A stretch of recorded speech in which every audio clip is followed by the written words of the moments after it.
जत तालुक्यातील ही खरोखरच अत्यंत दुर्दैवी आणि संतापजनक बाब आहे। डफळापूर येथील अनिल दिलीप सुतार या तरुण शेतकऱ्यावर आलेली ही परिस्थिती आपल्या व्यवस्थेतील त्रुटींवर बोट ठेवणारी आहे। वडिलांचं छत्र हरवलेल्या एका गरीब शेतकऱ्याचा रस्ता अडवून त्याचा उदरनिर्वाह थांबवणं हा केवळ कौटुंबिक वाद नसून तो मानवी हक्कांचं उल्लंघन करणारा गंभीर प्रकार आहे।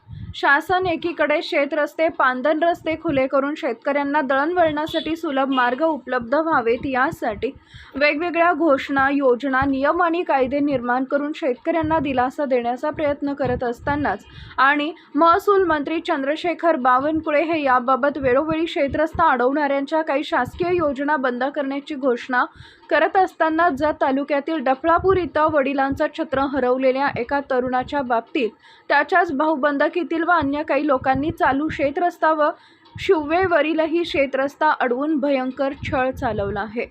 याबाबत जत पोलीस ठाण्यात तक्रार द्यायला गेल्यानंतर ती टाळाटाळ घेण्यास करण्यात आली।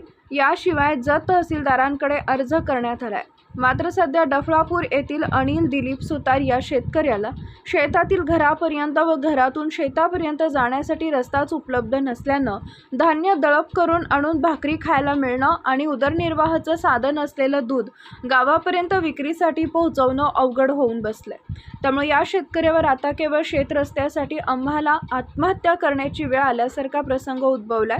याबाबतची अधिक माहिती अशी की जत तालुक्यातील डफळापूर येथील तरुण शेतकरी अनिल दिलीप सुतार यांचे डफळापूर गावच्या हद्दीत गट 717/2 नंबरमध्ये शेतजमीन आहे। परंतु सदरच्या जमिनीत ये-जा करण्यासाठी असणारा वर्षानुवर्ष वहिवाटीचा सार्वजनिक रस्ता दिनांक 17 एप्रिल 2026 रोजी कुमार पांडुरंग सुतार, सीताराम पांडुरंग सुतार, संजय शिवाजी बोराडे, गजानन शिवाजी बोराडे, विजय मधुकर सुतार, संजय मधुकर सुतार, शिवाजी अप्पा सुतार या गुंड प्रवृत्तीच्या लोकांनी सदरचा रस्ता टँकरनं नांगरून आणि बांध घालून बंद केला। त्यामुळे आता दाद मागायचे कोणाकडे असा प्रश्न अनिल दिलीप सुतार या अल्पभूधारक गरीब बिचाऱ्या शेतकऱ्यापुढे निर्माण झाला असून याबाबत ते लवकरच जिल्हाधिकाऱ्यांना भेटून न्याय मागणार आहेत।